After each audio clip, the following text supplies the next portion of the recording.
ఓం శ్రీ కార్తీక దామోదర స్వామియే నమః. కార్తీక పురాణం 12వ అధ్యాయం. కార్తీక ద్వాదశి మహాత్యము. ధర్మ వీరోపాఖ్యానము. సాలగ్రామదాన మహిమ. వశిష్ఠ మహాముని తిరిగి ఇట్లు చెప్పెను. ఓ రాజా, కార్తీక మాసమందు సోమవార మాహాత్యమును వినుము. సోమవారము కంటే శనిత్రయోదశి 100 రెట్లు ఫలము కలది. శనిత్రయోదశి కంటే కార్తీక పూర్ణిమ 1000 రెట్లు ఫలము కలది. పూర్ణిమ కంటే శుద్ధ పాఠ్యమి 1,00,000 రెట్లు అధిక ఫలము. శుక్ల పాఠ్యమి కంటే చివరి ఏకాదశి 1,000,000 గుణఫలప్రదము. అంతిమ ఏకాదశి కంటే కార్తీక ద్వాదశి అనంత గుణ ఫలప్రదము. ఇచ్చట అంతిమ ఏకాదశి అనగా కార్తీక బహుళ ఏకాదశి వచ్చుచున్నది కానీ పూర్ణిమాంతమాస శాస్త్ర ప్రకారముగా చూచిన ఎడల కార్తీక శుద్ధ ఏకాదశియే అగును. వింధ్యోత్తర దేశమందు అంతిమ ఏకాదశి అనగా కార్తీక శుద్ధ ఏకాదశినే గ్రహింతురు. ఇచ్చట పూర్ణిమాంతమే మాసము. ఇది కాక ముందు కార్తీక శుద్ధ ఏకాదశిని గురించియే అనంత మహిమ చెప్పబడుచున్నది. అంబరీషుని చరిత్రమందును శుద్ధ ఏకాదశియే గ్రహించబడినది. మోహము చేతనైన అంతిమ ఏకాదశి నాడు ఉపవాసము చేసి గీతవాద్య పురాణముల చేత జాగరణమాచరించువాడు సమస్త పాప విముక్తుడై విష్ణులోకమందు నివసించును. కార్తీక మాసమందు ఏకాదశి నాడు ఉపవాసమాచరించి ద్వాదశి నాడు బ్రాహ్మణులతో కూడా పాలన చేయువాడు సాయుధ్యముక్తి పొందును. కార్తీక మాసమందు ద్వాదశి నాడు అన్నదానము చేయువానికి సమస్త సంపత్తులు వృద్ధి పొందును. సూర్యగ్రహణమందు గంగా తీరమున 1,000,000 బ్రాహ్మణులకు భోజనమును పెట్టిన పుణ్యము ద్వాదశి నాడు ఒక బ్రాహ్మణులకు అన్నము పెట్టిన లభించును.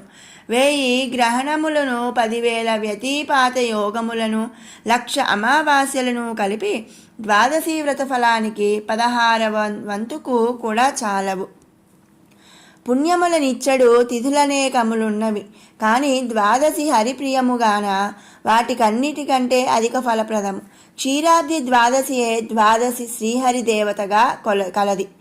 కార్తీక శుద్ధ ద్వాదశి నాడు అనగా ఏకాదశి నాడు రాత్రి యామముండగా హరి పాల సముద్రము నుండి నిద్రలేచును కాన ఆ ద్వాదశి హరిబోధిని అనబడును.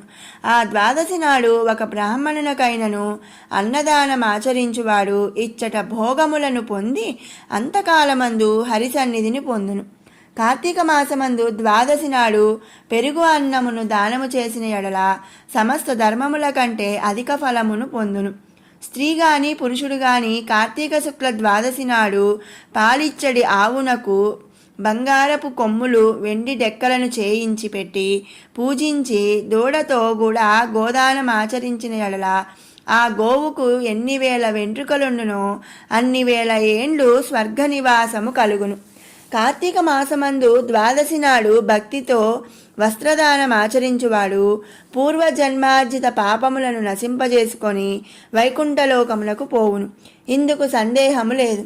కార్తీక మాసమందు ద్వాదశి యందు గాని పూర్ణిమ యందు గాని పాడ్యమి యందు గాని కంచు పాత్రలో ఆవు నెయ్యి ఉంచి దీపమును వెలిగించి దానిని వచ్చు వానికి దానమిచ్చు వానికి 1,000,000 జన్మలలో చేయబడిన పాపములు నశించును.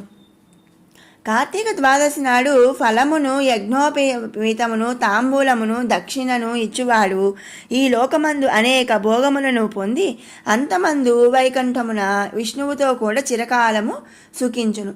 కార్తీక ద్వాదశి నాడు బంగారపు తులసి వృక్షమును సాలగ్రామమును దానము చేయువాడు పొందడి ఫలమును చెప్పెదను వినుము.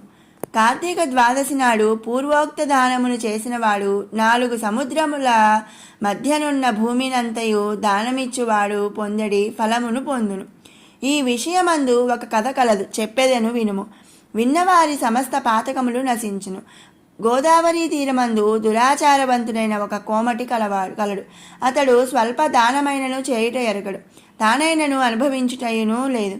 వాడు ఎవనికి ఉపకారం ఆచరించలేదు. నిత్యము పరనింద చేయువాడు. పరద్రవ్యములందాశక్తి కలియుండువాడు. ఆ కోమటి ఒక బ్రాహ్మణునకు అధికముగా అప్పునిచ్చి ఆ రుణమును తిరిగి పుచ్చుకొనుటకు ఆయన ఊరికి వెళ్ళి అతడు గ్రామాంతరమందున్నట్లు తెలుసుకొని అచ్చటికి వెళ్ళి, బ్రాహ్మణుడా, నా సొమ్ము నాకిమ్ము అని అడిగాను. బ్రాహ్మణుడు ఆ మాట విని, ఓయి, ఈ నెలాఖరుకు నీ సొమ్మును నీకు ఏదో ఒక విధముగా ఇచ్చేదను, కాబట్టి కొంచెము నిదానించి నీ సొమ్మును తీసుకొని పొమ్మనెను. రుణమును పుచ్చుకొని తిరిగి సొమ్మునివ్వనివాడు నరకమందు యాతనల నుండి తిరిగి రుణదాతకు పుత్రుడై జన్మించి వాని సొమ్మును ఇవ్వవలసి ఉండును.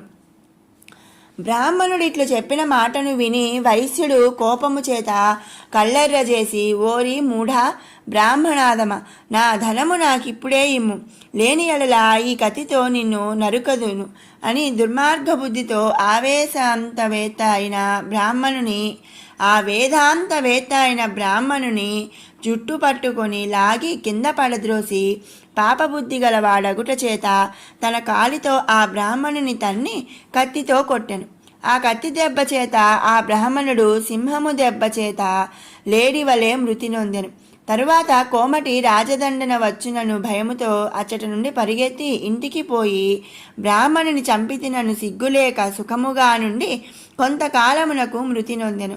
అంత కరాళ ముఖులను అమావాస్య రాత్రి చీకటితో సమానమైన కాంతి గలవారును భయంకరుల నగును యమదూతలు పాశములను ధరించి వచ్చి ఆ వైశ్యుని యమపాశముల చేత బంధించి యమలోకమునకు కొనిపోయి అచ్చట భయంకరమైన రౌరవమును నరకముందు యమాజ్ఞ చొప్పున బాధించుచుండిరి. రౌరవము రురువనగా మృగ విశేషము దాని సంబంధమైనది రౌరవము అనగా రురు మృగముల చేత వాటి కొమ్ములతో బాధింపించడి నరకము రౌరవ నరకము అనబడను. ఆ వైశ్యుని పుత్రుడు ధర్మవీరుడను వాడు తండ్రి పోయిన తరువాత తండ్రి సంపాదించిన ధనము చేత నూతులు తవ్వించి తోటలు వేయించి చెరువులు తవ్వించి చిన్న చిన్న నదులకు వంతెనలు కట్టించి ఉపనయనములు వివాహములు చేయించుచు యజ్ఞములను చేయించుచు నిత్యము బ్రాహ్మణులకు అన్నదానము చేయుచు అన్ని జాతుల వారికి ఆకలి కలిగిన వారికి అన్నము పెట్టుచు నిత్యము ధర్మములను చేయుచుండెను.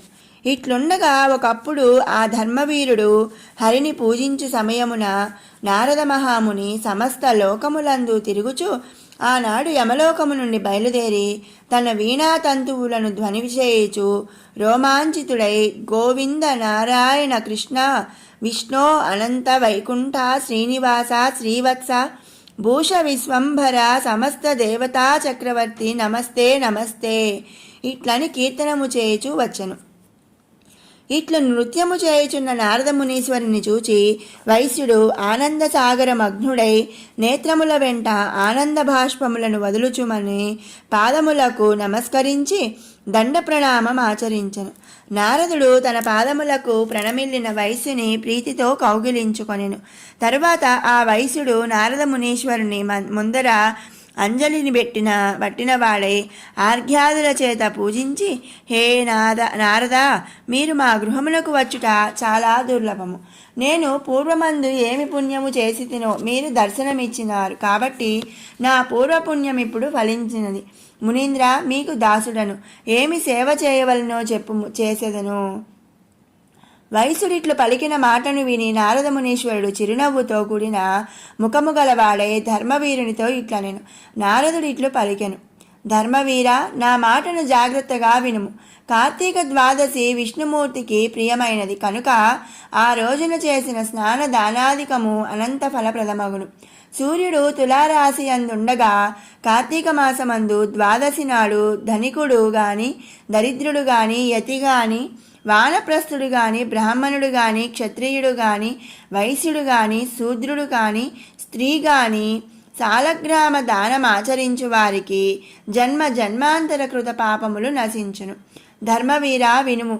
నీ తండ్రి చచ్చిపోయి యమలోకమందు బాధల నొందుచున్నాడు.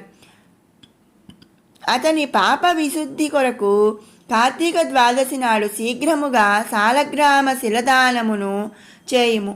నారద మునీశ్వరుడు ఇట్లు చెప్పిన మాటలను విని వైశ్యుడు ఇట్లని, మునీంద్ర, గోదానము, భూదానము, తిలదానము, సువర్ణదానము మొదలైన మహాదానముల చేత కాని ముక్తి శిలాదానము చేత ఎట్లు కలుగును? శిలాదానము వృధాగా చేయుట ఎందుకు? అది భోజ్యము కాదు, భక్షణము కాదు. కనుక నేను రాతిని నీచుని వలె దానము చేయను. నారద మహర్షి ఎంతగా నొక్కి చెప్పినను వైశ్యుడు మూఢుడై సాలగ్రామ దానమును చేయుటకు సమ్మతించలేదు. అంత నారదుడు అంతర్ధానమాయెను. తరువాత కొంతకాలమునకు ధర్మవీరుడు మృతి నొంది మహాత్ముల మాట వినని దోషము చేతను, సాలగ్రామ దానము చేయని దోషము చేతను నరకమునందు బాధల నొంది తరువాత 3 సారులు వ్యాఘ్రమై జన్మించి, తరువాత 3 కోతిగా పుట్టి, అనంతరము 5 మారులు వృషభమై ఉండి, తరువాత 10 మారులు స్త్రీగా జన్మించి గత భర్తయ్యై వైధవ్యములను పొందియుండెను. ఇట్లు 10 జన్మలు గడిచిన తరువాత 11వ జన్మ అందు యాచకుని కుమార్తెగా జన్మించెను. తరువాత కొంతకాలమునకు యవ్వనము రాగానే తండ్రి తగిన వరుణకిచ్చి వివాహము చేసెను. కానీ పూర్వకర్మ వలన ఆ వరుడప్పుడే మృతి అయ్యను. దానిని మృతి నొందిన ఆ అల్లుని బంధువులందరూ వచ్చి చూచి అట్టి బాల్య వైధవ్యమునకు కారణమును తెలుసుకొని బంధువులందరికీ కుమార్తె యొక్క పూర్వపుణ్యమును పూర్వపాపమును చెప్పెను. ఇట్లు చెప్పి కూతురు యొక్క పాపముల నాశనము కొరకు జన్మాంతరార్జిత పాపనాశన సమర్థమగు సాలగ్రామ దానమును కార్తీక సోమవారమందు వేదాంతవేత్త అయిన బ్రాహ్మణునకు దానము చేసెను. ఆ సాలగ్రామ శిలా దాన మహిమ చేత కూతురు భర్త తిరిగి జీవించెను. తరువాత దంపతులిద్దరూ సుఖముగా చిరకాలము నుండి స్వర్గమునకు పోయి అందు బహుకాలము ఆనందముతో ఉండి తిరిగి భూమి యందు జన్మించి బ్రాహ్మణుడై పూర్వపుణ్యము చేత వానికి జ్ఞానోదయమయ్యను. ప్రతి సంవత్సరమందు కార్తీక సోమవారమున సాలగ్రామ శిలాదానం ఆచరించి ఆ పుణ్యముతో మోక్ష సామ్రాజ్య పదవిని పొందెను. రౌరవ నరకమందున్న వాని తండ్రియు ఆ సాలగ్రామ దాన మహిమ చేత ముక్తుడాయను.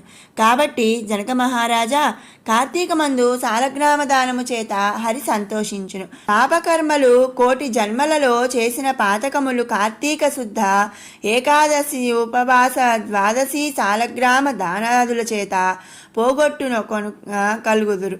కార్తీక మాసమందు సాలగ్రామ దానము వలన సమస్త పాపములు నశించును. ఇదియే ముఖ్యమైన ప్రాయశ్చిత్తము. ఇంతకంటే వేరు ప్రాయశ్చిత్తము లేదు. ఇందుకు సందేహము లేదు.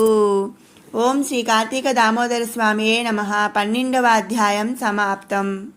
గుహాయాం గేహే వా బహిరపి వనే వాద్రిశిఖరే జలే వా వహ్నౌ వా వసతు వసతేః కిం వద ఫలం సదాయస్యైవాంతఃకరణమపి శంభో తవ పదే స్థితం చేద్యోగోऽసౌ స చ పరమయోగి స చ సుఖీ. శంకరా, మానవుడు స్వగృహంలో బయటనో లోపలనో పర్వత శిఖరమందో నీటిలోనో పంచాగ్ని మధ్యమందో నివసించి అంత మాత్రాన ఏం ఫలముంది? ఎవని యొక్క అంతఃకరణం ఎల్లప్పుడూ నీ పాదార విందాల మీద ఉంటుందో వాడే పరమయోగి, పరమానందంలో ఓలలాడే సుఖీ.